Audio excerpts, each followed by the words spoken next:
Bonjour à tous et à toutes, bienvenue sur cette vidéo numéro 3 du CM d'analyse filmique 2, outils et concepts, Université Sorbonne Nouvelle, année 2020-2021.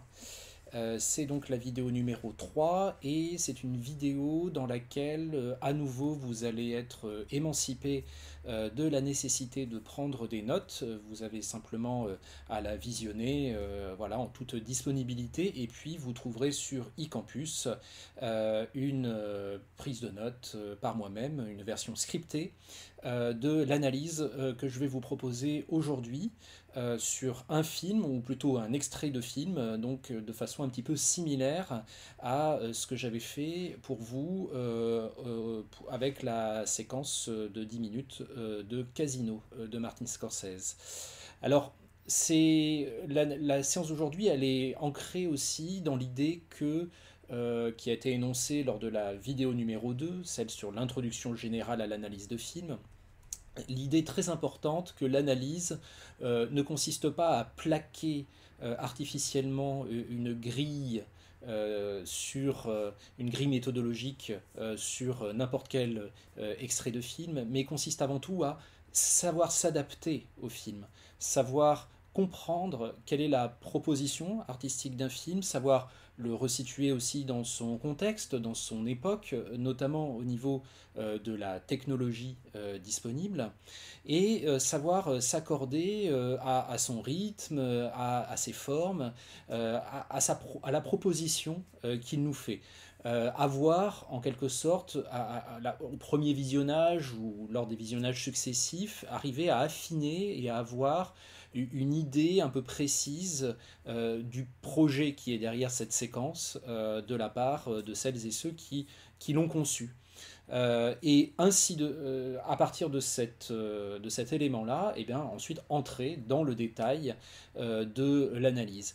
Et cette façon voilà, de se faire une idée sur le film lui-même, sur son projet artistique, eh bien, c'est quelque chose que l'on fait déjà naturellement, je pense, d'une certaine façon, quand on est un spectateur un petit peu exigeant, mais c'est aussi quelque chose qu'on s'entraîne à faire.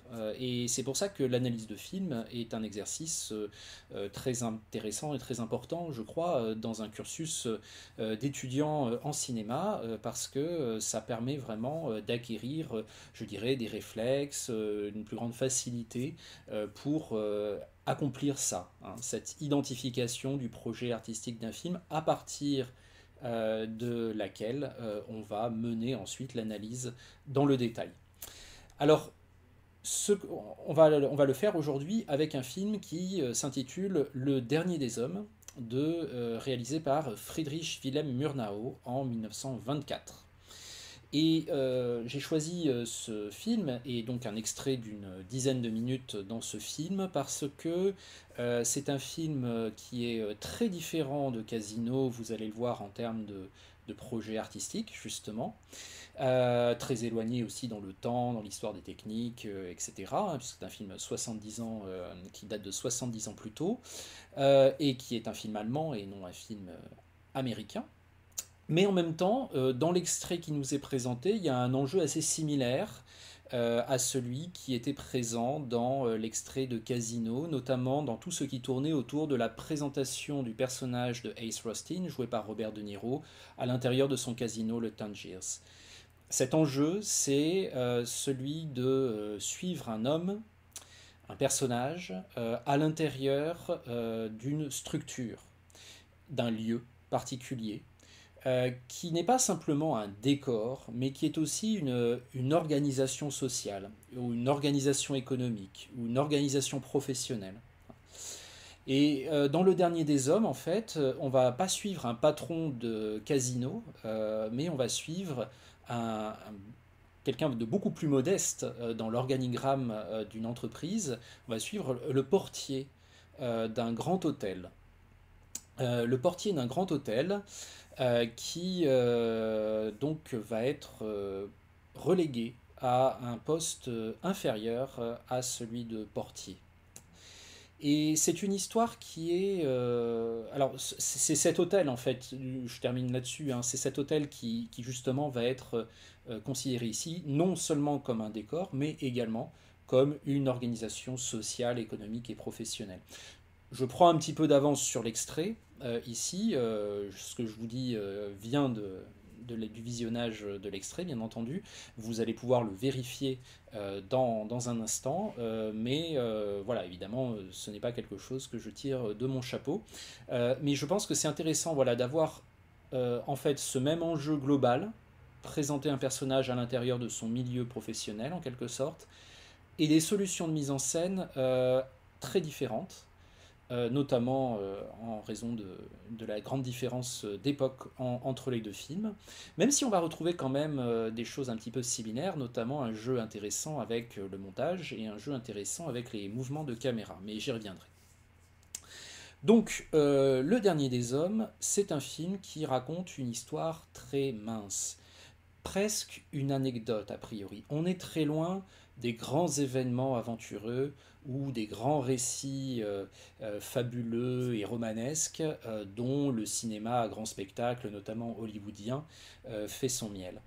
On est dans une histoire qui ne mérite a priori même pas un entrefilet dans un journal à la rubrique faits divers.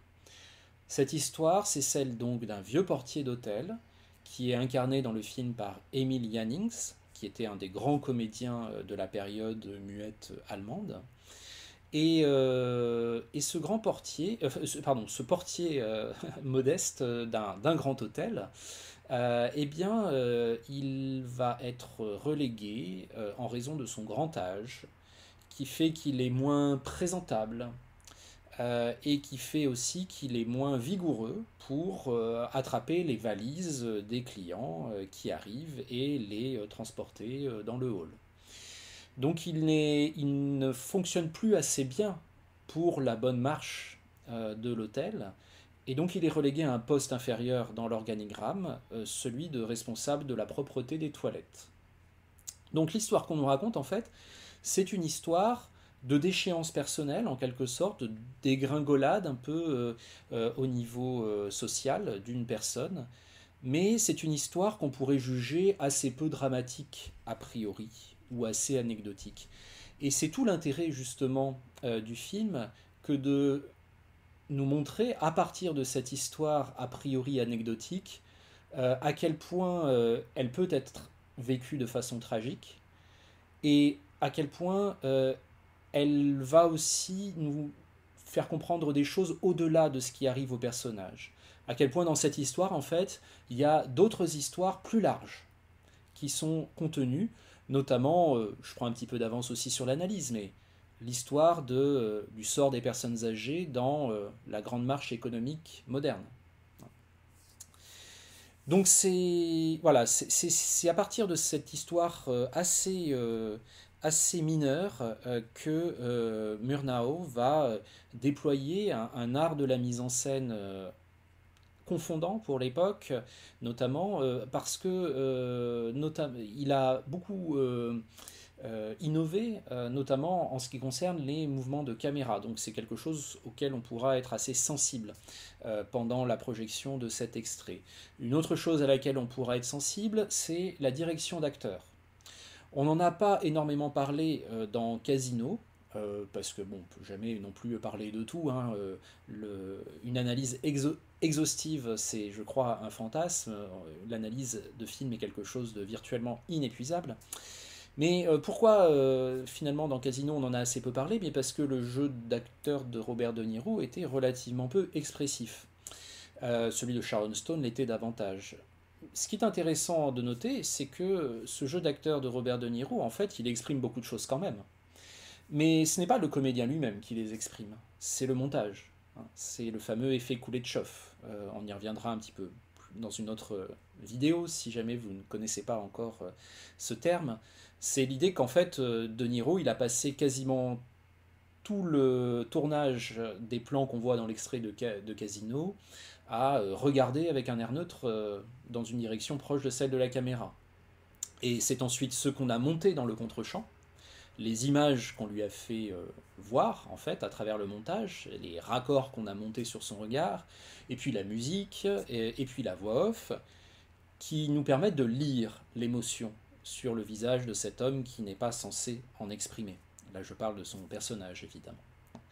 Dans Le Dernier des Hommes, c'est assez différent parce qu'il y a vraiment une grande part d'expressivité, et ça c'est très fréquent dans le cinéma muet, parce que c'est un cinéma qui donc n'avait pas le son ni les dialogues pour exprimer l'intériorité des personnages. Une grande part de l'expressivité, disais-je, est confiée à Emily Hannings, et notamment à son jeu corporel, qui est très puissant, vous allez voir, et qui évolue de façon très nette au cours de la séquence que je vais vous montrer, donc vous pouvez y être déjà un petit peu sensible. On va parler des mouvements de caméra, ça je vous en dirai un mot tout à l'heure. On va aussi parler évidemment du jeu expressionniste avec le décor et notamment avec les seuils ou les portes qui sont assez importantes dans cet extrait. Il y a au moins 3 endroits où on voit des portes ou des seuils, des passages d'un lieu à l'autre. Et on voit bien que la mise en scène insiste beaucoup sur le passage à l'intérieur de ces endroits. Alors j'ai employé le terme expressionniste pour ce jeu avec le décor, un petit peu de recontextualisation aussi du film Le Dernier des Hommes dans son époque et dans sa cinématographie.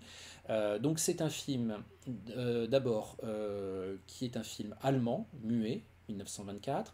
Le fait qu'il soit allemand ne va pas beaucoup nous gêner d'une façon ou d'une autre, non pas qu'il y ait des sous-titres, mais simplement c'est un film qui se passe totalement de sous-titres. Il y a juste un ou deux moments dans le film entier où il y a des mentions écrites, mais dans ce cas, c'est soit une lettre que lit un personnage, soit un article paru dans le journal et que nous montre la caméra. Mais c'est donc un film dans lequel les personnages se parlent, mais on n'a pas besoin d'entendre ce qu'ils disent parce que au niveau de leur expressivité corporelle, au niveau de la situation, nous comprenons très bien de quoi il est question. Donc c'est un film parfait pour montrer à quel point le cinéma c'est avant tout de l'image et que c'est avant tout avec l'image qu'on raconte des histoires, même si la part des dialogues ou la part du son peut être aussi très importante. L'image est la base et c'est particulièrement flagrant dans le cinéma muet, particulièrement dans celui qui se passe d'intertitres, comme c'est le cas du Dernier des Hommes.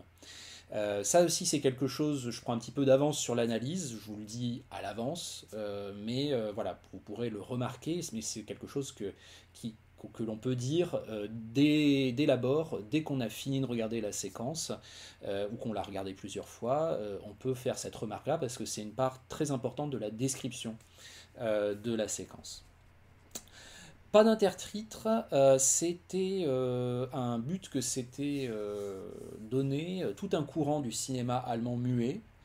Alors pas ou peu d'intertitres, en tout cas les limiter au maximum, pour privilégier justement la narration visuelle. Et ce courant du cinéma muet, c'était ce qu'on appelle le Kammerspiel, ou drame de chambre.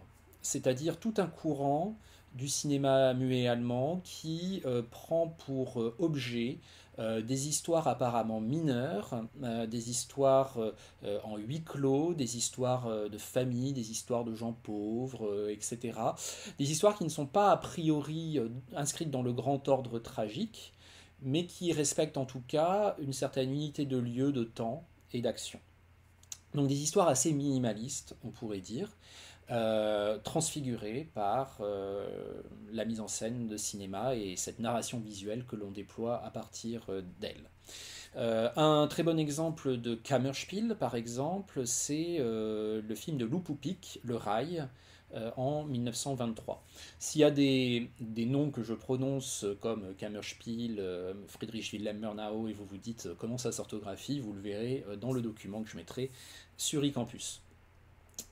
Alors, Le Dernier des Hommes tient du Kammerspiel.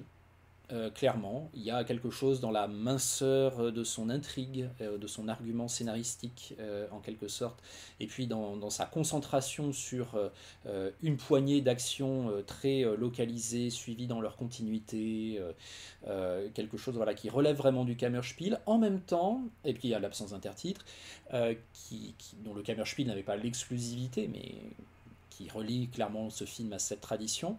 En même temps, il y a aussi quelque chose d'expressionniste. Donc, dans Le Dernier des Hommes, Friedrich Wilhelm Murnau est un réalisateur qui a toujours un petit peu vogué à la lisière avec ce qu'on appelle le cinéma expressionniste allemand, dont le principal fleuron est le cabinet du docteur Caligari de Robert Wiene, mais on a également associé à l'expressionnisme certains films muets de Fritz Lang, comme Metropolis par exemple, ou encore d'autres films de Friedrich Wilhelm Murnau, notamment un de ses films les plus fameux, sans doute, qui est, mais enfin tous ces films sont fameux, tous ceux en tout cas que l'on a conservés, puisqu'on en a perdu certains, eh bien sont vraiment au panthéon du cinéma muet. Et ce film dont je vous parle là, c'est Nosferatu, première adaptation du roman Dracula de Bram Stoker, qui date de 1922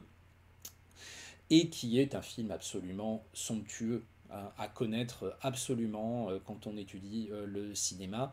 Ça fait vraiment partie de ces films, voilà, il y en a quelques-uns qu'il faut absolument avoir vus, hein, Le Cuirassé Potemkin, Citizen Kane à bout de souffle, etc. Parce que bon, ce sont des films qui ont été un peu des jalons et auxquels on se réfère très souvent dans les discours sur le cinéma.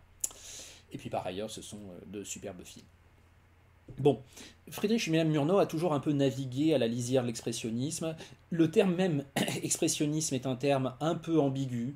Tout le monde n'en a pas la même définition, donc c'est vrai qu'il faut faire un petit peu attention quand on parle du cinéma allemand de cette époque-là, ne pas voir de l'expressionnisme absolument partout. Il y a différents degrés, on pourrait dire, d'expressionnisme, mais là je parle d'expressionnisme pour Le Dernier des Hommes parce qu'il y a un jeu très insistant et très révélateur avec le décor. Et un des buts de l'expressionnisme, quel que soit qu'on soit dans la version hard de l'expressionnisme avec le cabinet du docteur Caligari ou dans une version moins hard avec Nosferatu par exemple, eh bien le but de l'expressionnisme c'est quand même d'exprimer à l'extérieur l'intérieur de l'être humain à travers notamment comme si tout ce que l'être humain pensait, tout ce dont il souffrait, tout ce qu'il ressentait rejaillissait sur l'environnement autour de lui, hein, d'une certaine façon. Et donc ça, c'est assez présent aussi dans Le Dernier des Hommes, donc ça mérite d'en parler. Juste avant de passer à la projection de la séquence, un petit peu de réflexion autour du titre du film. Le Dernier des Hommes, d'emblée, quand on entend ce titre, on peut se dire, voilà un double sens a priori, hein, qui est également respecté dans la version originale du titre, parce que parfois il faut bien évidemment faire attention aux traductions françaises des titres de films.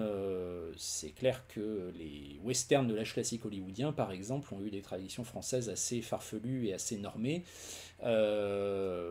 qui correspondaient assez peu, par exemple, aux titres originaux. Donc lorsque vous analysez La chevauchée fantastique ou La poursuite impitoyable, dites-vous que peut-être le titre original était différent. En l'occurrence, là, pour Le Dernier des Hommes, non, c'est Der letzte Mann en allemand, ça veut dire la même chose, et le double sens est également présent, puisque on peut dire Le Dernier des Hommes, c'est le dernier dans l'échelle sociale, c'est l'homme qui est tout en bas, hein, et on peut dire aussi Le Dernier des Hommes, c'est le seul homme qui reste dans un environnement où il n'y aurait plus vraiment d'hommes ou plus vraiment d'êtres humains. Et c'est intéressant de penser aussi au titre sous cet angle-là, avec ce double sens, parce que finalement, dans la séquence qui va nous être présentée, on peut se demander si les autres personnages qui entourent le vieux portier, est-ce que ce sont vraiment des hommes, ou est-ce que ce sont avant tout d'autres choses, des employés, des professionnels, des rouages à l'intérieur d'une grande machine. Qui sont réellement ces gens? Ce sont des hommes de chair et de sang, ça il n'y a pas de problème, des hommes et des femmes d'ailleurs, mais est-ce que ce sont encore des personnes qui agissent par humanité ou est-ce que ce sont uniquement des personnes qui agissent par nécessité? C'est la question qu'on va pouvoir se poser ici. Euh, il faut que je vous précise une chose aussi, c'est que toute l'action que l'on va voir, donc elle est entre les timecodes 16 et 28 dans le film, donc on est là encore quasiment au début du film. C'est en tout cas vraiment à ce moment-là que l'action principale du film démarre. Et ce qu'il faut savoir, c'est ce qu'on sait si on a vu ce qui arrive précédemment avant l'extrait, c'est que ce jour-là, le jour où il va apprendre sa dégradation au poste de nettoyeur des toilettes, notre portier d'hôtel doit normalement le soir, après sa journée de travail, assister au mariage de sa fille. Or, ce qu'il faut savoir, et ce que nous a montré le film avant, c'est que ce portier, en fait, il se balade toujours avec sa livrée, c'est-à-dire son habit de portier. Il le porte avec lui quand il rentre chez lui, il le bichonne, il le lave, il le repasse et il repart avec lui au travail. Et il en est très fier. Il en tire un très grand motif de fierté parce que c'est un très bel habit et qu'il habite dans un quartier très pauvre et tout le monde le salue avec respect parce qu'il porte ce bel habit. Donc ce bel habit, c'est un petit peu sa gloire personnelle, en un sens. On pourrait juger ça un petit peu dérisoire, mais voilà, on est avec un personnage qui fait partie du prolétariat et qui a trouvé une source d'orgueil social dans cette apparence qu'il a quand il porte cette livrée de l'hôtel. Or, en lui retirant son poste de portier, on va également lui retirer son habit, qui n'appartient pas à lui, mais qui appartient à l'hôtel. Et c'est très désastreux pour lui, euh, non seulement parce qu'on lui retire le métier qu'il aime et qui le rend fier, mais en plus parce que lorsqu'il va retourner au mariage de sa fille le soir, il n'aura plus l'habit. Et qu'il va donc probablement subir une humiliation sociale supplémentaire. Ça, c'est un point important pour comprendre ce qui se passe dans l'extrait. Enfin, peut-être aussi l'introduire par une dernière chose, dire que contrairement à Casino où ça allait à tout beurzingue, hein, avec des plans très courts, avec un mouvement incessant, avec énormément d'informations concentrées en très peu de temps, l'extrait du Dernier des Hommes ici a un parti pris inverse. Le parti pris de la lenteur, de la contemplation, une contemplation nécessaire pour comprendre précisément ce que portent les images comme signification. On a besoin devant certaines images de passer du temps pour que ces images ne soient pas simplement de l'ordre de l'information narrative, mais dégagent toute leur expressivité. Et c'est le cas ici, pour certaines images et pour certains plans notamment, qui durent assez longtemps. Et donc, en voyant ces plans durer, on peut se demander à quoi ça sert qu'ils durent, et se demander justement s'il n'y a pas des choses que l'on comprend au fur et à mesure de leur durée. Par ailleurs, le fait d'aller lentement dans cet extrait, c'est très important parce que ça veut dire qu'on va au rythme du personnage, on va au rythme du protagoniste. Si on avait voulu raconter ça de manière très rapide, très efficace, on aurait transmis des informations narratives au spectateur, ça n'a pas de problème, mais on aurait fait peut-être insulte en fait au personnage. On aurait été en manque d'empathie avec lui d'une certaine façon. En réalité, on serait allé aussi vite dans la productivité du récit que le manager du grand hôtel dans l'histoire racontée veut aller vite et donc envoie son employé dans la cave, hein, dans les toilettes en l'occurrence, de l'hôtel, pour pas qu'on le voie, pour qu'il arrête de ralentir la machine. Si vous voulez, le problème c'est ça. Le problème c'est qu'il est devenu trop lent pour la grande marche du monde. Et le choix éthique et esthétique à la fois que fait le film dans sa mise en scène et son montage, ce n'est pas d'épouser la grande marche du monde qui voudrait qu'on aille très vite pour ne pas ennuyer le spectateur, c'est d'aller au rythme de son personnage. de se couler avec lui dans la façon dont il vit son drame. Et ça, c'est, je pense, quelque chose d'important à souligner avant donc de passer à cette séquence que je vous montre à présent, après avoir enlevé ma vignette. Et je vous retrouve ensuite donc pour l'analyse plus complète.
Voilà, fin de l'extrait. Donc je ne reviens pas sur des choses que je vous ai déjà dites en introduction, mais avec lesquelles évidemment on pourrait ouvrir l'analyse, hein, notamment l'absence d'intertitre, le rythme lent et pesant auquel va cet extrait. Ce qu'on va faire du coup pour s'adapter vraiment au film et à la proposition qu'il nous fait, c'est aussi adapter le plan de notre analyse. Dans l'analyse de Casino, j'avais adopté un plan assez chronologique finalement. On s'autorisait des petits sauts en avant ou en arrière, évidemment, mais c'était relativement justifié, je pense, parce que l'extrait de Casino présentait vraiment trois parties distinctes. La présentation de Ace Rostin d'abord, ça finissait avec la présentation de Ginger, et entre les deux, il y avait le moment de leur rencontre. Donc finalement, avoir trois parties dans l'analyse pour analyser la première partie, enfin voilà, pour analyser les trois parties de l'extrait, excusez-moi, ça c'est un choix qui pouvait se justifier. Là, je pense qu'on va faire autre chose qu'une approche majoritairement chronologique. On va plutôt avoir une approche thématique, ou plutôt on va regrouper en fait les différents enjeux de la séquence à travers les grands moyens expressifs qui sont déployés dans cet extrait. Donc, je l'ai dit tout à l'heure, hein, d'abord la question de la direction d'acteur et du jeu corporel du comédien. Ensuite, la question du jeu expressionniste avec le décor, la question des effets de montage et enfin la question des mouvements de caméra. Alors, cette décision-là d'organiser l'analyse comme ça, on ne la prend pas forcément d'emblée après avoir vu l'extrait une seule fois, hein, évidemment. On s'autorise de voir et revoir l'extrait de multiples fois et on prend des notes sur tout ce qui nous paraît intéressant. Et c'est une fois qu'on a pris toutes les notes qu'on voulait, tout ce qu'on a pu noter de remarquable dans l'extrait, que l'on regroupe ces différents éléments pris en note afin de constituer les parties de notre analyse, hein, pour une analyse qui par exemple, serait à rendre à l'écrit. Donc, je vous propose de commencer avec une partie assez courte, mais on y reviendra un petit peu après, sur la question du corps de l'acteur.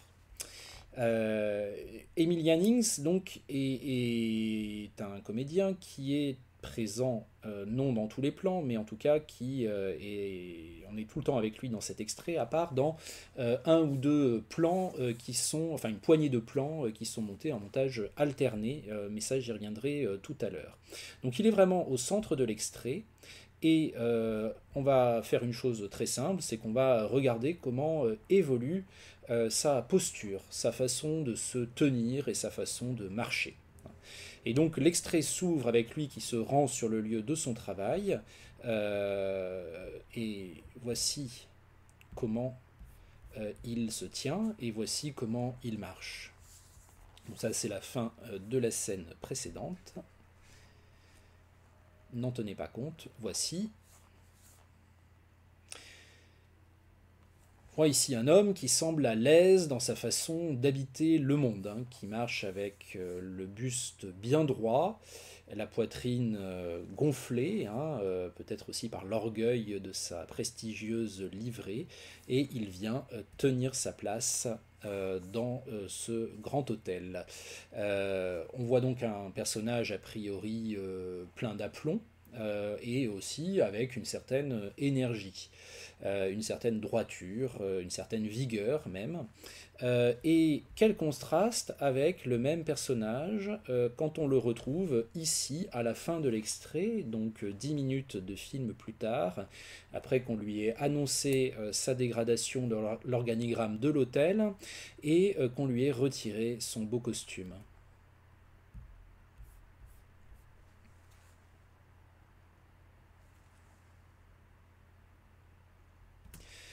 On dirait un vieillard. L'expression il a pris 10 ans d'un seul coup s'applique à merveille ici, hein.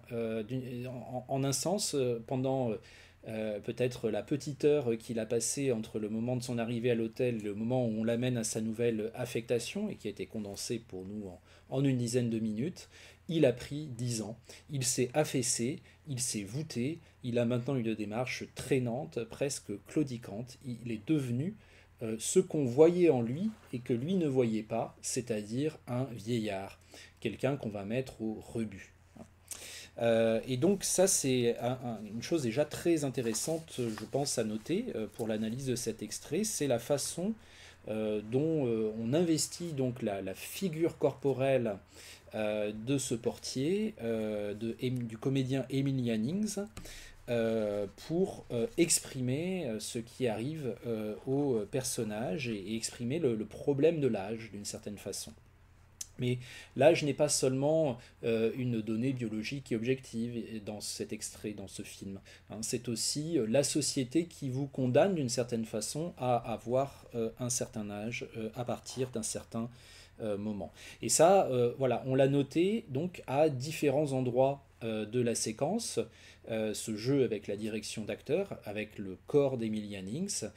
Donc il fallait être au timecode 16 pour voir la première occurrence et au timecode 26 pour voir la seconde. Et vous voyez que si on avait fait une analyse intégralement chronologique de l'extrait, on aurait beaucoup moins pu mettre en évidence ces deux moments du film parce qu'ils sont donc séparés par une dizaine de minutes. Alors, je reviendrai un petit peu plus loin, je m'arrête ici pour les postures corporelles d'Emily Jannings, je vais y revenir en analysant d'autres choses, et notamment les effets de montage tout à l'heure. Mais en tout cas, je passe maintenant à la question du décor, du jeu avec le décor. Je vous ai dit tout à l'heure, en fait, alors, le décor de ce grand hôtel, bon, je crois que vous avez perçu que c'était un enjeu important, que c'était pas juste là pour faire décor justement, mais que ça exprimait certaines choses. Je pense qu'on le sent ça dès la première vision, mais après on l'analyse un peu mieux. Et comment ça se passe? Ben, en fait, ça passe beaucoup par la question des portes et la question des seuils comme je vous en ai parlé tout à l'heure. Alors revenons donc au moment où le vieux portier arrive à l'hôtel au début de l'extrait. Et observons le jeu avec la porte tourniquet.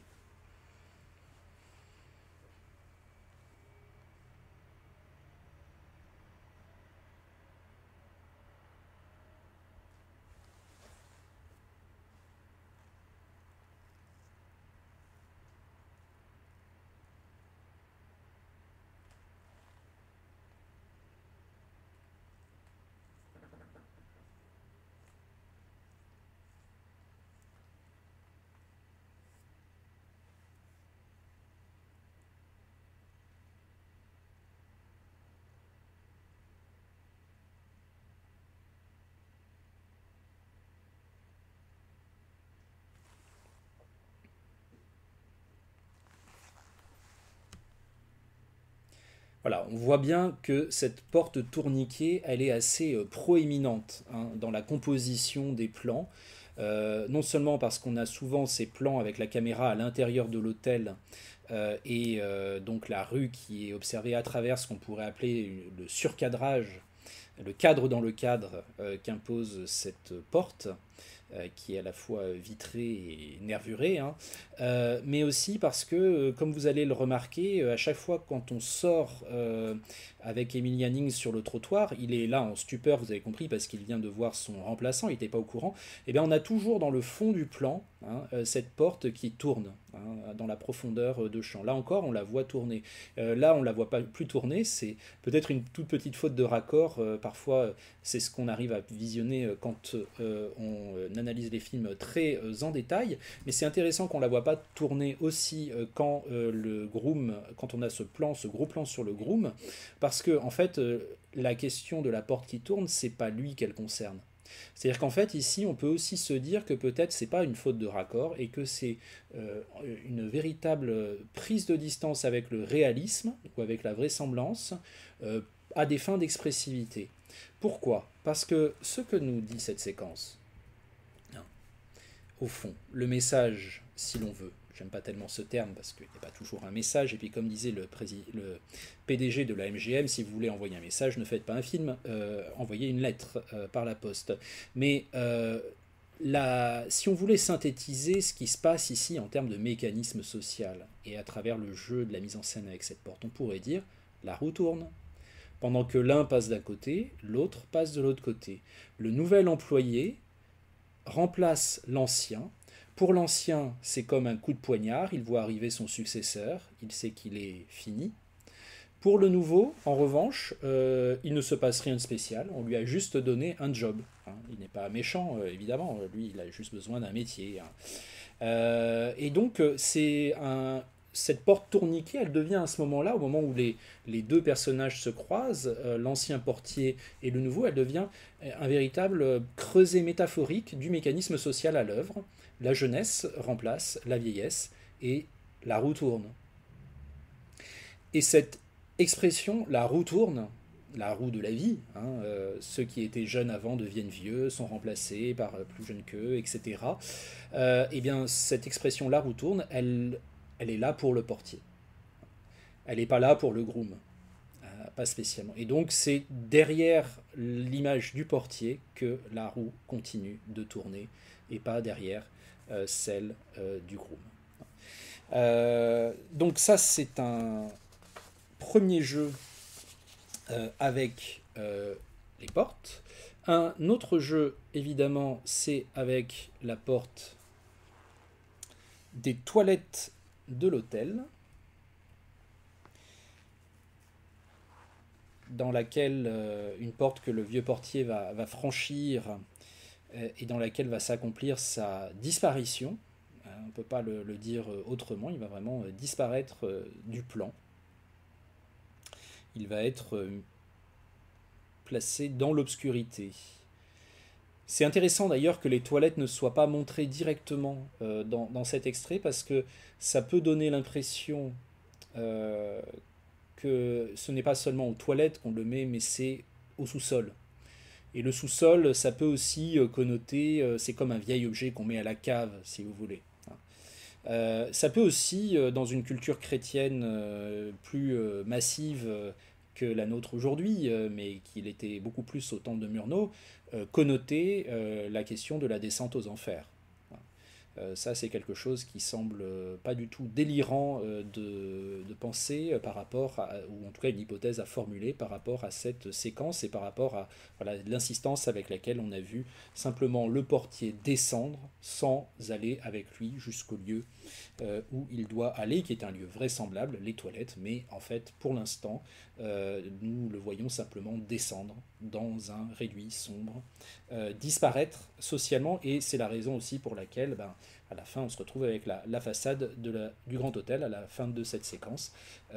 C'est comme si rien ne s'était passé, la vie continue, on a simplement mis quelqu'un, on a simplement fait disparaître quelqu'un, parce qu'il ne convenait plus à cette vitrine qui est la devanture de l'hôtel.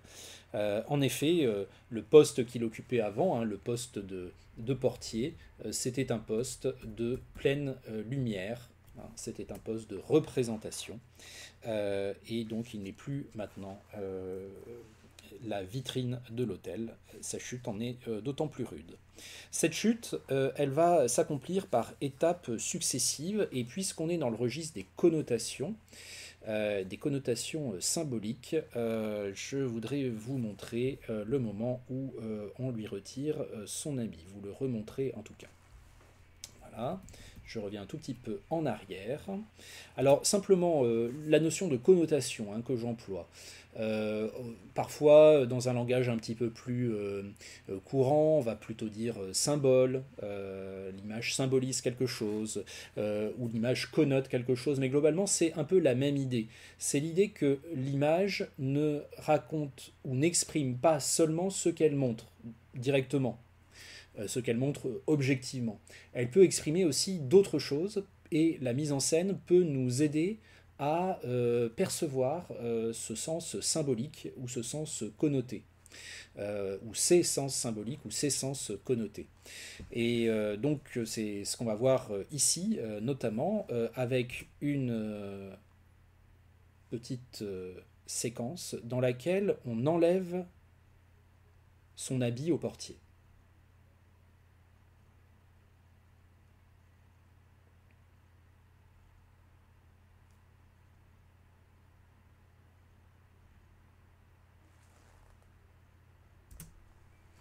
Vous avez vu notamment ce plan sur le bouton qui tombe par terre.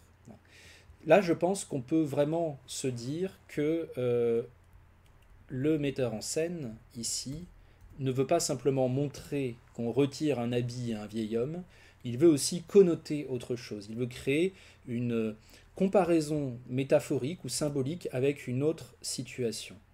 Et cette autre situation peut être un peu moins familière de nos jours qu'elle pouvait l'être dans des sociétés militaristes, enfin plus militaristes que les nôtres, il y a une centaine d'années. Cette autre cette connotation, c'est celle de la dégradation militaire. Lorsque un gradé dans l'armée a commis une faute importante et qu'on va le dégrader, on va donc lui enlever son grade. La cérémonie se déroule avec cet homme qui est dans son uniforme et on arrache le grade qui est inscrit sur l'uniforme et on le jette à terre. Or, c'est exactement ce qui se passe ici avec le bouton. Cette métaphore de la dégradation, il faut bien comprendre qu'elle implique notamment une très grande humiliation publique. Le cinéaste Erich von Stroheim, qui a réalisé quelques-uns des chefs-d'œuvre aussi du cinéma muet, notamment Les Rapaces en 1924, a parlé de cette séquence du Dernier des Hommes en disant que c'était une séquence qui l'avait ému aux larmes parce qu'il voyait vraiment, lui qui avait un peu l'expérience humaine de cet univers militaire prussien, il voyait vraiment ce que ça faisait au personnage de se faire ainsi dégrader. Et donc là, si on veut soutenir cette hypothèse, cette connotation symbolique de l'image, cette idée que l'image ne montre pas simplement un habit qu'on retire à un vieil homme, mais qu'elle connote ou qu'elle symbolise une dégradation d'ordre militaire et donc une humiliation, eh bien, on peut se baser sur ce gros plan du bouton qui tombe à terre et qui insiste beaucoup voilà, sur l'idée qu'on a arraché quelque chose à la tunique et qu'on l'a jeté à terre, même si dans les faits, en fait, l'employé de l'hôtel, ici, ne le fait pas exprès. Ensuite, on va revenir un petit peu au jeu d'acteur de Emil Jannings. C'est intéressant aussi de voir avec quelle difficulté on retire la tunique en question. On a l'impression qu'on est en train de lui arracher la peau ici. Et c'est d'ailleurs la première fois qu'on le voit ici sans son habit. C'était vraiment une seconde peau, cet habit pour lui, et c'est la raison pour laquelle sa détresse est grande lorsqu'on la lui retire. Et ça, c'est une chose qu'on fait parce qu'il est devenu un petit peu moins valide qu'avant. Au début du film, il y a une scène notamment où il essaye de porter une valise de la voiture jusqu'à l'intérieur de l'hôtel et il doit s'y reprendre à plusieurs fois. Il a le dos un peu, il a des douleurs de dos, etc. Et c'est aussi en l'observant que le manager de l'hôtel choisit de le remplacer. Et ça va amener en fait cette séquence assez pathétique, d'une certaine façon, où le vieux portier, après avoir lu la lettre, donc là je reviens un petit peu en arrière, veut montrer à son patron qu'en fait il est tout à fait capable de porter des valises. Et là, ce qui va être intéressant de noter, c'est l'accélération du rythme du montage à ce moment-là qui accompagne cette action. C'est intéressant de le noter parce qu'on va avoir pendant une série de 4 ou 5 plans très courts par rapport au reste de l'extrait. Dans un film comme Casino, ils n'auraient pas forcément été perçus comme des plans très courts, puisqu'ils auraient été entourés de plans presque tout aussi courts, notamment à certains moments. Mais ici, ce sont vraiment des plans courts parce que le reste de l'extrait est composé de plans qui durent quand même assez longtemps. Et c'est intéressant dans l'analyse de film, à la fois, je dirais, de décrire l'extrait dans ses constances. C'est ce que j'ai fait au début ici, je vous ai dit, voilà, c'est un extrait dans lequel on va au rythme du vieux portier, donc on a des plans longs, et puis une action voilà, très pesante, très réduite, très minimaliste. Et c'est intéressant, c'est tout aussi intéressant de dire ça, de repérer les régularités de l'extrait, je dirais, que de repérer les exceptions. Et à un moment donné, si le réalisateur fait une exception à son montage relativement lent, avec des plans très longs, eh bien c'est intéressant de le noter, c'est ce qui arrive ici.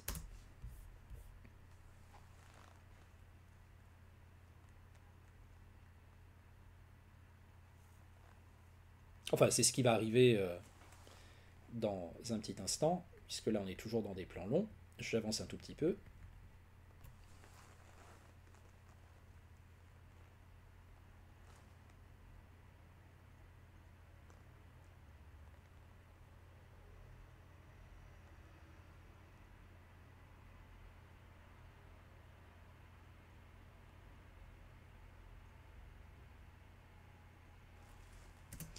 Voilà, vous avez noté, hein, c'est pas des plans hyper courts dans l'absolu. On a déjà vu plus court au cinéma, mais clairement, quand on est dans cette espèce de lenteur dans laquelle Murnau nous a installés, on sent vraiment qu'il se passe quelque chose. Alors, c'est normal à la fois parce que c'est une action un petit peu rocambolesque qui se passe, mais aussi ça indique peut-être quelque chose, une perturbation du rythme.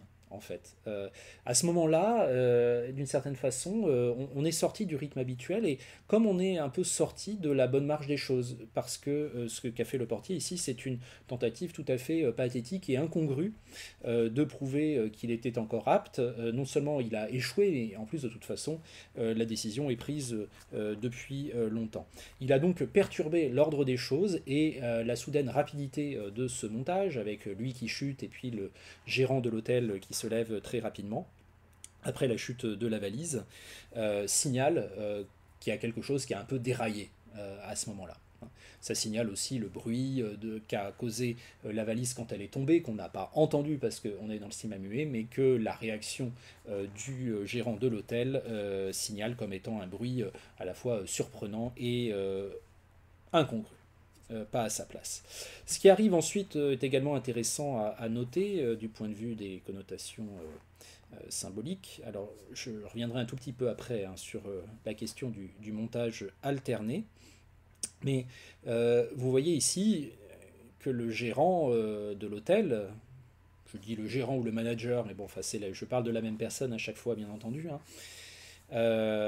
qui essaye de le relever, mais se rend compte qu'en fait c'est un petit peu plus difficile que ce qu'il pensait, donc du coup que c'est pas vraiment à lui de le faire. Donc il appelle un employé pour le faire à sa place, et lui de son côté il va se laver les mains, parce qu'il a touché ce vieil employé plus tellement performant, incarné par Emily Jannings. C'est un acte sur lequel on peut revenir un tout petit peu, parce que c'est un acte qui est une grande violence sociale, enfin, voilà, qui amène avec lui quelque chose d'assez violent en termes de hiérarchie sociale, évidemment. Mais c'est aussi un acte qui peut renvoyer, là encore, dans la culture chrétienne beaucoup plus diffusée à l'époque que dans la nôtre, au fameux personnage qui se lave les mains dans la Bible, donc dans la mythologie chrétienne. C'est Ponce Pilate, c'est le gouverneur de la province de Judée qui doit condamner le Christ à la crucifixion. Et le personnage de Ponce Pilate est présenté dans la mythologie chrétienne comme un personnage qui n'est pas foncièrement contre le Christ, qui n'est pas très heureux de le condamner à mort, mais qui doit le faire parce qu'il a des ordres venant de plus haut que lui, et qui, eh bien, d'une certaine façon, fait son devoir et s'en lave les mains, c'est-à-dire considère qu'il n'est pas responsable de l'action qu'il commet, qu'il ne fait que jouer son rôle dans la grande marche d'un monde qui a été conçu bien avant lui, qui continuera bien après lui. D'une certaine façon, si on veut analyser le comportement du gérant de l'hôtel comme le comportement des autres personnages qui sont autour de Emily Jannings, ici notamment le jeune portier qui vient le remplacer ou la dame un petit peu âgée qui va l'amener jusqu'à sa nouvelle affectation, jusqu'au placard qui descend aux toilettes, eh bien il est clair qu'on n'est pas non plus face à des personnages méchant. On n'est pas face à un film qui nous présente une sorte de vision manichéenne partagée entre des gentils auxquels on s'identifie et des méchants qui sont des antagonistes et qui sont des repoussoirs. On est face à des personnages qui ne sont ni gentils ni méchants, qui sont pris dans une espèce de grande organisation, de grande entreprise.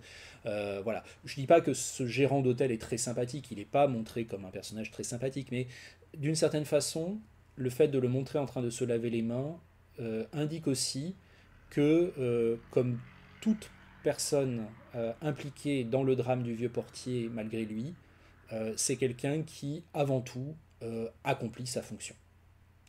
Il ne fait pas ça par plaisir personnel, il ne fait pas ça par esprit de vengeance ou je ne sais quoi. Il le fait simplement parce qu'il le doit ou qu'il pense qu'il le doit, en tout cas. Mais il accomplit sa fonction, comme à son époque Ponce Pilate.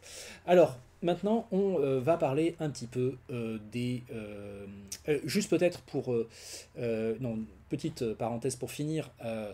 Ces significations symboliques, ces connotations, la dégradation militaire, la descente aux enfers à la fin de l'extrait, Ponce Pilate qui se lave les mains.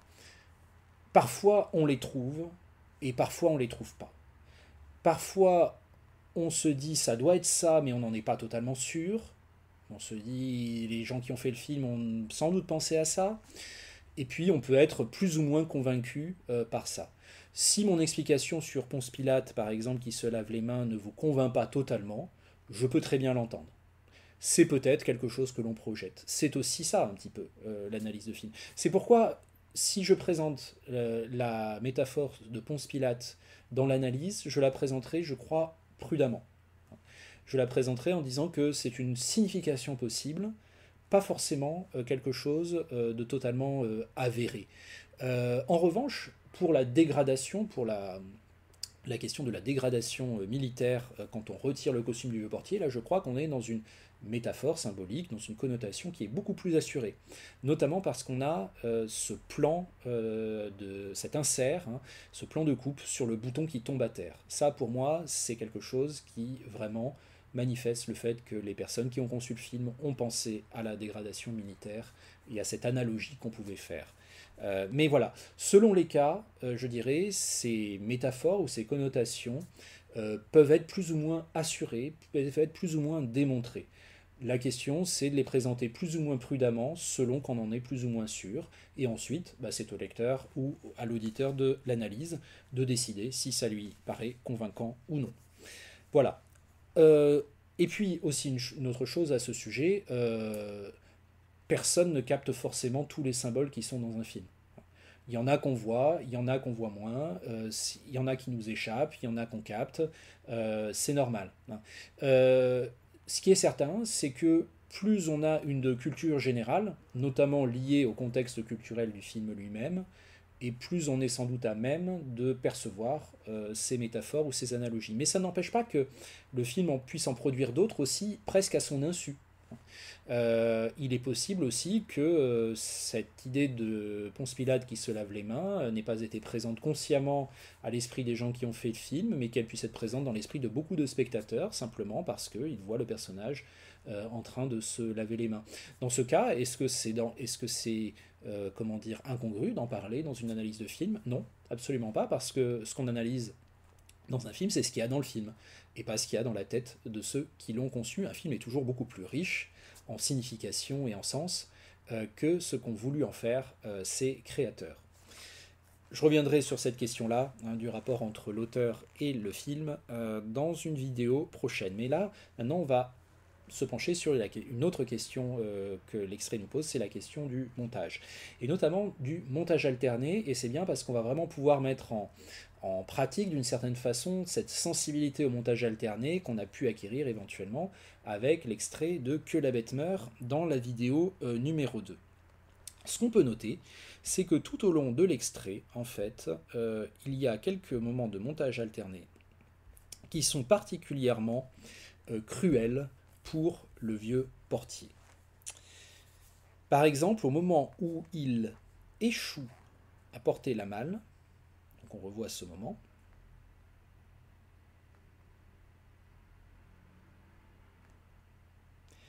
son expression désolée raccorde avec un montage alterné, avec quelque chose qui se passe au même moment, et on voit le jeune portier, son remplaçant, faire preuve d'une grande aisance dans le maniement des malles.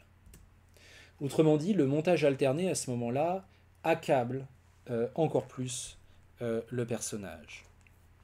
Ça va être le cas également, le montage alterné insiste sur la cruauté de son sort.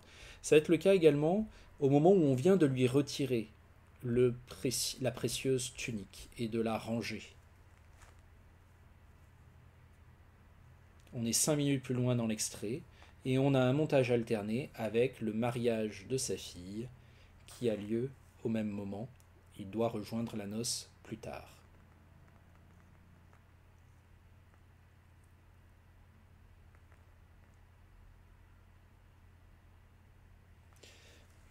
Autrement dit, non seulement on lui a retiré son métier qu'il aimait tant, mais en plus on lui a retiré donc la seule source de son orgueil social le jour même où sa fille se marie et où il souhaitait parader dans la noce avec son bel habit. Ces deux montages, je les appelle des montages alternés parce que tout semble indiquer a priori qu'ils se déroulent vraiment au même moment que l'action principale. Mais on pourrait aussi défendre que ce sont des montages parallèles avec l'idée que ce sont simplement des images mentales du portier. Des images que le portier se fait à lui-même, des choses qu'il imagine dans ces moments compliqués. On pourrait défendre l'idée que c'est lui qui imagine son rival, le jeune portier en train de porter les valises sans problème, et que c'est lui qui imagine la noce à laquelle il va se rendre ensuite. Ça marche aussi dans le cadre de cet extrait.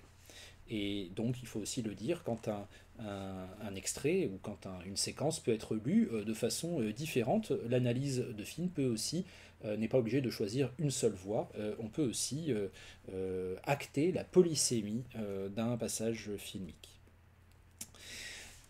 En présent, j'en arrive au mouvement de caméra, qui est un peu le dernier grand point que je voudrais aborder en termes de moyens d'expression ici.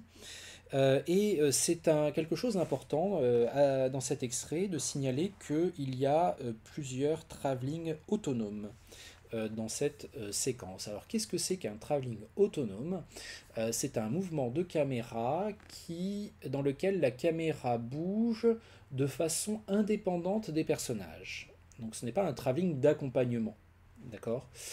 Un travelling autonome, c'est un travelling dans lequel la caméra donne l'impression d'avoir une conscience elle-même, d'une certaine façon. Ces travelling autonomes, c'est quelque chose qui est très exceptionnel, qui n'est pas très courant au cinéma de façon générale dans le cinéma de fiction, mais qui est surtout très exceptionnel dans le cinéma de l'époque de Murnau. Et il faut bien remarquer que Murnau est devenu vraiment, dans les années 1920, un spécialiste de ces mouvements de caméra autonome. Le Dernier des Hommes est un film très connu pour ces mouvements-là.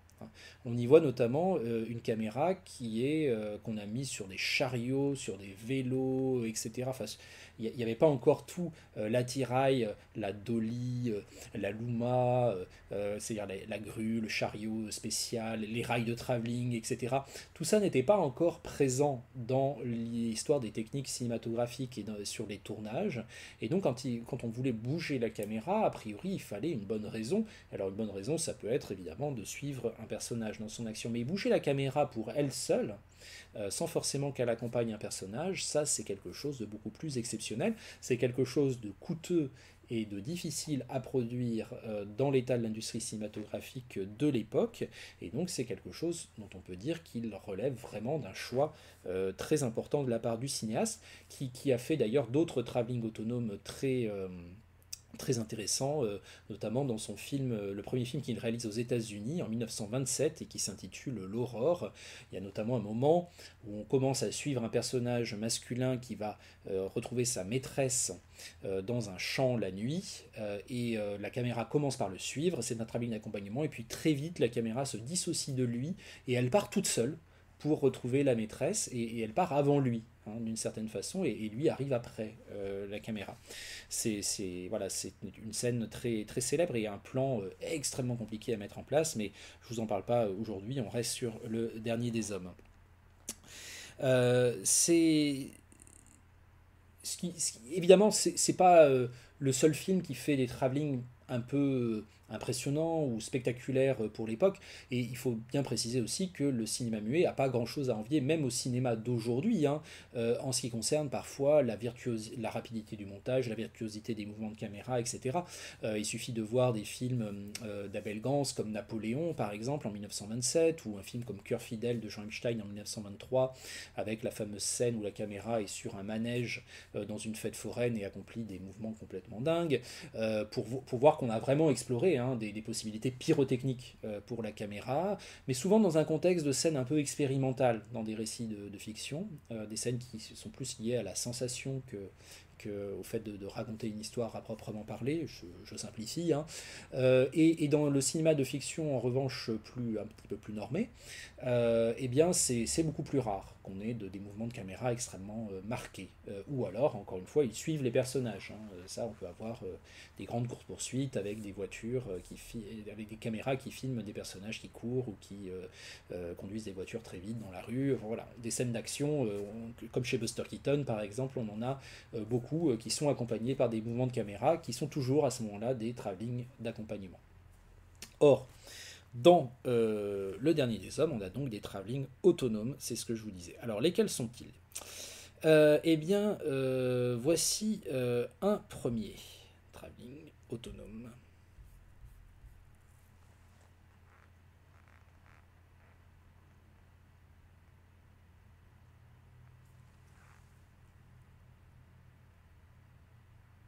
Voilà, avec un petit trucage visuel. En fait, il y a deux plans ici qui sont imbriqués l'un dans l'autre à travers un fondu enchaîné qui a permis à la caméra de passer à travers la vitre de la porte. Alors, c'est un travelling autonome parce que personne ne se déplace et que la caméra se déplace toute seule. Attention, ce n'est pas un zoom. Ça, c'est une erreur qu'on retrouve très souvent dans les analyses de films, de considérer que c'est un zoom à partir du moment où le cadre se rapproche d'un personnage qui reste immobile. Le zoom au cinéma, ce n'est qu'après la Seconde Guerre mondiale et même bien après, hein. Donc là, c'est vraiment la caméra elle-même, hein, qui se rapproche du personnage. Et donc là, il faut peut-être une connaissance minimale en histoire des techniques cinématographiques pour donc ne pas faire l'erreur. Mais à la limite, qu'on dise, même si on se trompait sur la description du mouvement de caméra, on pourrait toujours, en l'occurrence, si c'était un zoom, ce ne serait pas un mouvement de caméra, ce serait un mouvement de lentille, hein. Mais même si on se trompait sur la description du procédé, on pourrait toujours dire ce qu'il signifie, ce qu'il veut dire ici, hein. Il est évident que nous sommes dans un mouvement de caméra qui resserre le cadre sur le portier et qui donc nous fait éprouver quelque chose de la gravité du moment, de la gravité de la lettre qu'il est en train de lire, de la concentration émotionnelle qui est la sienne à ce moment-là. Donc ça, c'est un premier mouvement de caméra autonome qui, je dois dire, est peut-être le moins surprenant dans cette séquence. Ceux qu'on va voir ensuite sont plus audacieux. Mais il est important et on peut, juste avant de voir les autres, s'arrêter un petit instant sur un nouveau jeu avec une porte, hein. Je vous ai mentionné trois portes qui étaient importantes dans cet extrait. La porte tourniquet de l'hôtel, la porte qui descend aux toilettes, ça on les a déjà aperçus. Et puis là on a quand même la porte du bureau du gérant de l'hôtel, avec une composition visuelle qui est quand même assez frappante. En fait, c'est un véritable split screen naturel qu'on a ici. Un split screen, c'est un plan qui est en fait composé de deux plans, ou voire davantage, hein, deux plans qui cohabitent à l'intérieur du cadre, séparés simplement par une limitation entre eux. Si vous voulez voir une très belle scène de split screen, pardon, vous regardez la fin de Carrie de Brian De Palma, 1976. C'est voilà, une des plus belles scènes de split screen qu'on ait vu au cinéma. Mais là, je vais parler d'un split screen naturel parce que ce n'est pas un effet de montage ici, le split screen, l'effet split screen. C'est obtenu par une seule prise de vue. Simplement, il y a une grande masse noire protubérante et verticale qui sépare deux parties distinctes de l'image. À gauche, vous avez le gérant, à droite, vous avez le portier. Et C'est intéressant d'avoir cette espèce de grande séparation parce qu'on est dans une séquence où narrativement deux personnages qui ont des conditions très différentes partagent le même espace fictionnel. Hein, ils sont dans le bureau tous les deux. L'un est le patron, l'autre est l'employé. L'un signifie à l'autre que sa vie professionnelle est terminée globalement. Et pour lui, ce n'est rien. D'ailleurs, il est toujours en train de travailler à son bureau. Hein. Il expédie juste les affaires courantes. Alors que l'autre, à droite de l'écran, il est en train de vivre le drame de sa vie. Et donc, ce qui est intéressant, c'est qu'on a à la fois finalement une composition d'image qui nous dit un homme qui ne fait qu'expédier les affaires courantes peut cohabiter avec un homme qui vit le drame de sa vie dans cette situation.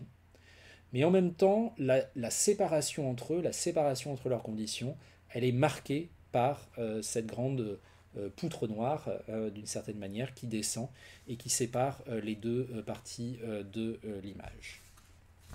Alors il y a un moment où le gérant de l'hôtel passe du côté de Emily Jannings au début de la séquence, mais assez vite, c'est pour lui donner la lettre, et assez vite, il repart à son bureau, et assez vite, la caméra choisit de se concentrer sur ce personnage-là. C'est lui qui est important. Euh, Par rapport à ce qui se passe avec le gérant de l'hôtel, il y a quelque chose d'assez intéressant peut-être à dire, mais je trouve que le film ne nous permet pas forcément d'être là encore très catégorique. Alors là encore, en termes d'analyse, je vais avancer un petit peu prudemment. On remarque quand même, alors pardon, la lettre ici, elle est en anglais parce que j'ai une version anglaise du film, mais à l'origine, elle est évidemment en allemand. Le fait qu'elle soit en anglais, je pense, vous permet quand même de comprendre que ce que dit la lettre, c'est en remerciement de vos bons et loyaux services, nous vous avons trouvé un autre poste dans notre hôtel. Vous allez remplacer notre plus vieil employé qui, lui, part en maison de retraite.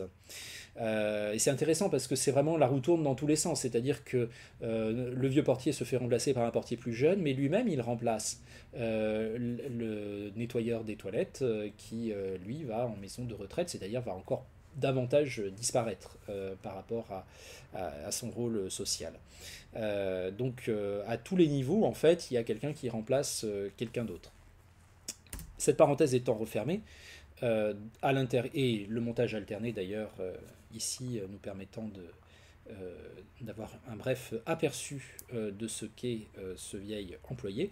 Je vous disais que dans la scène, donc dans le bureau du gérant de l'hôtel, vous allez voir, il y a un jeu assez insistant en termes de mise en scène, en termes de composition d'image avec le feu et la fumée. Qu'on peut remarquer et qui n'est pas forcément très évident à analyser. On peut émettre l'hypothèse qu'il y a quelque chose qui se rapporte là aussi à l'enfer peut-être, ou peut-être à la tension qui existe entre les deux personnages.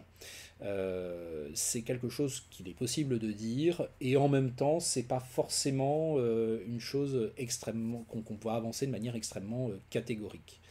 Euh, En ce qui concerne donc le feu, ça c'est quelque chose.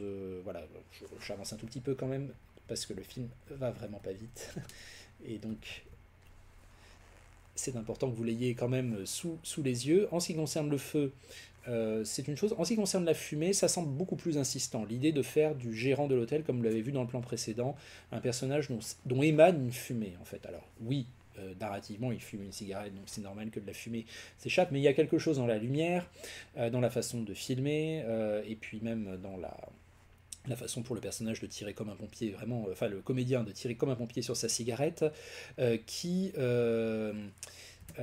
voilà, montre que vraiment on a voulu en faire une créature fumante. Alors, est-ce qu'on veut aller après jusqu'à la métaphore, la comparaison avec une sorte de démon de l'enfer, etc. Vous voyez que moi-même, là, je suis pas totalement certain. Je le remarque dans la séquence, je trouve que c'est quelque chose de très notable en termes de mise en scène, ça semble être quelque chose d'insistant, mais en même temps, je dirais que j'ai pas une façon très catégorique de l'analyser, et je pense que c'est aussi ça qui est intéressant quand on fait une analyse analyste, c'est aussi de pouvoir, à certains moments, être un petit peu plus humble sur la manière d'approcher le film. Mais peut-être que vous-même aurez une meilleure idée que moi à partir de ces éléments-là pour l'interprétation. Peut-être aussi voudrez-vous me dire, peut-être que le feu, il est là pour dire que le vieil employé, quand il arrive avec la lettre, il voudrait la jeter au feu. Ça marche aussi. Et peut-être que tout ça est un peu présent dans l'esprit de ceux qui ont fait de ceux qui ont réalisé cette séquence, et peut-être que finalement c'est là aussi dans le film. Voilà, on peut évidemment se perdre en conjecture, mais en tout cas, ce qui me semble intéressant, c'est par exemple de s'arrêter sur un plan comme ça. Pourquoi? Parce que si on présentait un plan comme ça dans une analyse, on pourrait dire à première vue, si on le décontextualise, que le personnage qui est à droite domine le personnage qui est à gauche. Il le domine en termes de place dans le cadre et il le domine en termes de posture. Il semble même un peu menaçant, il le regarde de haut, hein. Euh, mais ce qui est intéressant ici, c'est que cette domination des postures corporelles, elle est totalement contraire à la domination sociale et psychologique qui est en train d'opérer. Et c'est en fait le personnage qui est physiquement dominé dans le plan, ici, c'est-à-dire le personnage du gérant d'hôtel, qui est affalé sur sa chaise, qui est en contrebas, qui est presque il dépasse du cadre, il passe presque hors champ tellement il est aplati. Il regarde depuis le bas cet autre personnage beaucoup plus fort, enfin beaucoup plus corpulent que lui, qui semble arriver sur lui avec un air menaçant. Mais cette composition visuelle, en fait, elle est antagoniste avec la vérité humaine de la séquence. Et c'est ça qui est intéressant ici. Donc c'est pas d'analyser la scène avec, je dirais, un regard qui immédiatement de manière pavlovienne dirait là on a voulu montrer la domination du portier. Non, en fait c'est plus complexe que ça. On ne perd pas de vue le fait que c'est le gérant de l'hôtel qui ici exerce une domination sociale très importante sur le portier, mais ce que montre finalement un plan comme celui-là, c'est que dans la société qui est décrite, la domination, ce n'est pas une question de force physique. Ce n'est pas une question de posture dans l'espace. La domination, c'est une question de place dans l'organigramme. Et ce gérant d'hôtel, lui, il a juste à écrire une lettre sur son bureau et il condamne le personnage qui est debout devant lui dans une posture surplombante, il le condamne à terminer sa vie professionnelle. Et c'est ça qui est intéressant, je crois, à analyser en termes de composition dans ce plan. Le contraste entre la domination telle qu'elle passe au niveau des comportements corporels et visuels et la domination telle qu'elle s'exerce exactement dans le monde qui est décrit par le film, c'est-à-dire que ce sont les gens bien habillés assis à des bureaux qui l'exercent de la façon la plus forte. Et toute ressemblance avec notre monde d'aujourd'hui, évidemment, ne serait pas pure coïncidence. Alors voilà, je reviens au travelling autonome. Après qu'on ait dégradé le portier de l'hôtel.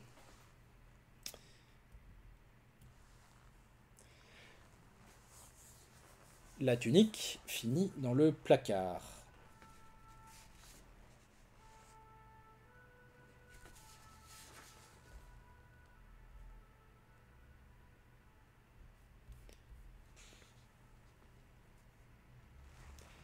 Et puis à ce moment-là, on appelle parce qu'il y a un client important qui arrive à l'hôtel et donc il faut que tout le monde aille l'accueillir, à la fois le gérant et puis son employé. Donc le portier de l'hôtel reste seul avec le placard ouvert et le costume derrière lui. Alors là déjà on a un mouvement de caméra autonome intéressant hein, qui détaille justement le moment où il regarde sa nouvelle peau, puisqu'on vient de lui arracher l'ancienne. Mais c'est pas ce mouvement-là qui me paraît le plus intéressant, ou le plus marquant en tout cas, même s'il est très beau. C'est là, regardez. Plan A. Personnage à un lieu particulier, il regarde plan B, l'objet de son regard, et regardez ici, la caméra avance. On se dit, le personnage avance, il va se saisir du manteau. Plan C, on remarque que le personnage n'a pas bougé. Autrement dit, le mouvement de caméra que nous venons de voir dans le plan B ne correspondait pas à une vue subjective avançante du personnage, ne correspondait pas en tout cas à l'avancée du personnage, même si c'est un raccord sur son regard, ça correspondait à une pulsion de sa part, à un désir de sa part, le désir de s'approcher de ce manteau. Un désir qui n'est pas encore actualisé dans le plan C, et qui va le devenir juste après. C'est à ce moment-là que le personnage se met à bouger.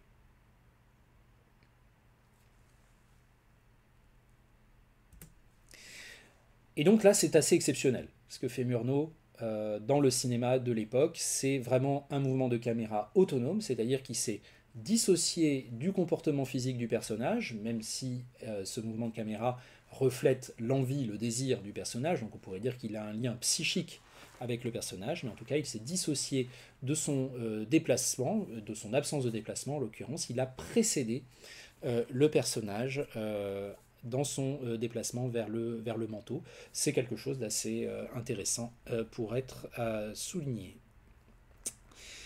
Et puis, un autre mouvement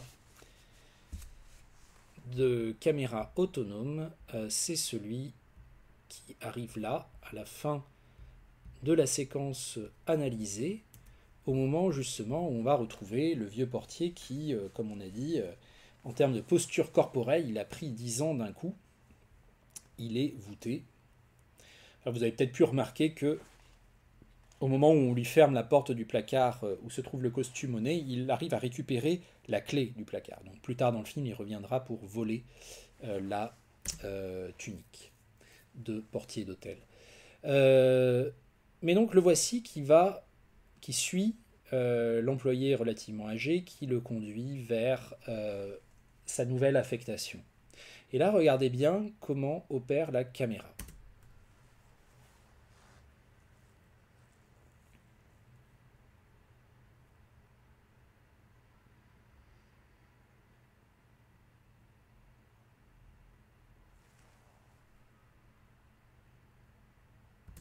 C'est comme dans la scène que je vous décrivais dans l'Aurore, le film que Murnau réalise 3 ans plus tard aux États-Unis. C'est un travelling qui commence comme un travelling d'accompagnement.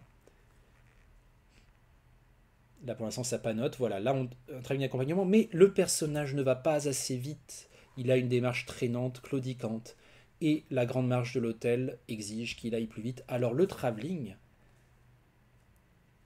prend en charge cette rapidité-là. Il souligne par son mouvement très rapide la lenteur de la démarche du personnage. Ce qui fait qu'en fait, au fond, il y a les deux dans cet extrait de Murnau. Il y a d'un côté l'envie, le désir d'aller au rythme du portier, et il y a de l'autre l'envie et le désir d'exprimer le rythme de l'hôtel, ou la nécessité en tout cas d'exprimer le rythme de l'hôtel. L'hôtel étant ici non pas un simple lieu ou un simple décor, mais étant vraiment une organisation économique, sociale. Voilà, faut que ça tourne. Ça doit tourner à un rythme important. Et donc on a dans le film en fait une tension qui est assez fréquente entre d'un côté, je dirais, l'agitation, le rythme effréné de la grande marche de l'hôtel, et de l'autre, la lenteur devenue, comment dire, périmée, obsolète de ce vieux portier claudiquant. Et ce travelling qui l'accompagne au début et puis qui, lassé par sa lenteur, décide d'aller plus vite que lui pour déboucher avant lui sur le lieu de sa nouvelle affectation, c'est vraiment le signe de cette tension entre ces deux rythmes, hein, celui de l'hôtel et celui du vieux portier.